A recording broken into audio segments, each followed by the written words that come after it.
Breaking news अशी, Chhatrapati संभाजीनगरच्या doctor Babasaheb Ambedkar Marathwada विद्यापीठाच्या नामांतराच्या लढ्यातील हुतात्मा झालेल्याचं एक स्मारक विद्यापीठाच्या गेट समोर होत आहे.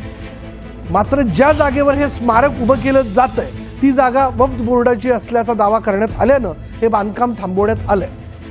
सईद जमीउद्दीन कादरी, सईद सादिक अली यांनी ट्रिब्युनल कोर्टात हा दावा दाखल केलाय.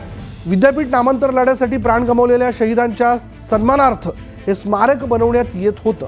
मात्र या कामाला आता ब्रेक लावण्यात आला. हा दावा दाखल झाल्यानंतर ट्रिब्युनल कोर्टानं विद्यापीठ प्रशासनाला नोटीस बजावली आणि हे काम थांबवण्यात आलेलं आहे. आणि त्यामुळे विद्यापीठाने जागेची मोजणी करून घ्यावी अशी मागणी वक्फ बोर्डानं केली आहे. त्या बांधकामाच्या शेजारी काही लोक राहतात.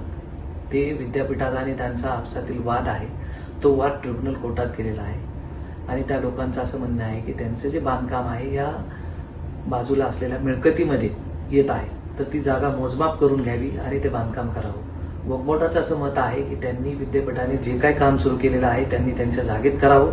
वक्फ बोर्डाकडून त्यांना कुठलाही प्रकारचा किंवा त्या स्मारक बांधण्यास अडथळा निर्माण होणार नाही आणि अडथळा केलेला आहे.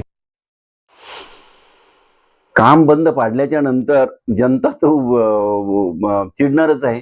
कारण बाबासाहेब हे जनतेनं आपलं म्हणजे काळी समजलंय, हृदय समजलंय, सर्वस्व समजलेलं आहे. आणि त्या हृदयाला आणि त्या काळजाला धक्का लागत असेल तर जनता उठून उभी राहणारच आहे.